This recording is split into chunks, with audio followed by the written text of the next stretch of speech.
So here is a little test of penetration into the slab. Obviously, the whole area has been cleaned to some degree, because even though you can see this section of slab here isn't as light a grey as these other ones, there's still something on the surface, but it's obviously had the rubbish removed from it. And that's shown by the 3 reagents I've used to test the porosity. Now, the difference between the 3 is all to do with their viscosity, and these 2 will evaporate naturally, this one won't. So this is perhaps simulating more what's going to happen with a resin as it's not evaporating, or I should say a solventless resin. So it's not evaporating from the surface, and is it going to keep penetrating in? Is it going to keep darkening the area that it's wet out? And I guess what was interesting to watch this in action was certainly evaporation shows you is a bit misleading. What was useful to see was what actually happened, the difference between the 3 areas.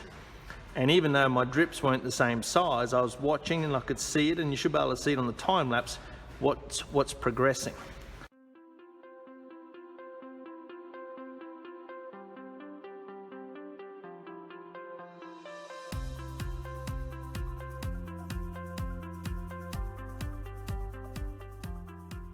So this area here is shot blasted, and on the shot blasted area, the expansion of the bubble the drop was rapid. It moved across a lot, but I'd expect that because the profile isn't flat.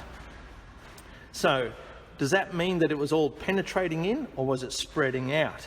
And watching the 3, it was a bit of both, but there was a lot of spread, which also led to them evaporating quicker.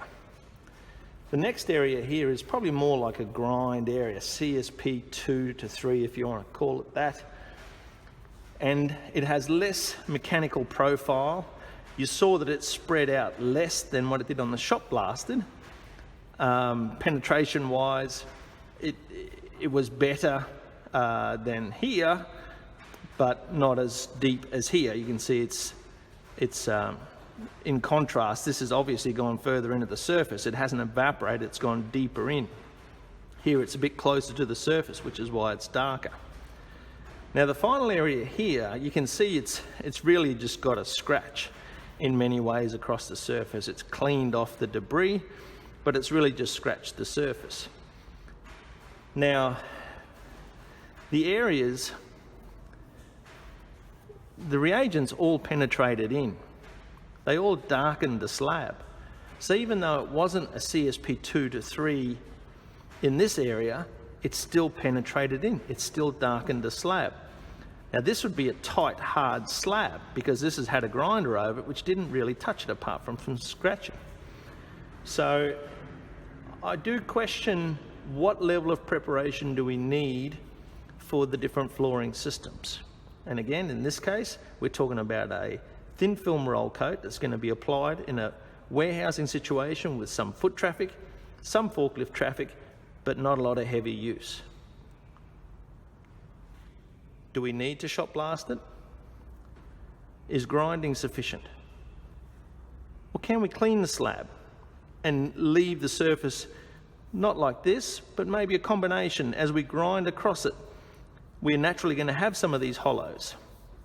Can we leave it like that? Is that going to be good enough? Or do we have to go 100% grind everywhere? If you err on the side of caution, and if you have the traditional mindset like I had not that long ago, I'd be saying 100% grind is best. Shot blasting even better, but for a thin film roll coat, grinding. I can see the penetration. It's not all that different between the 2. The colour isn't all that different. I'm wondering what level of preparation is enough.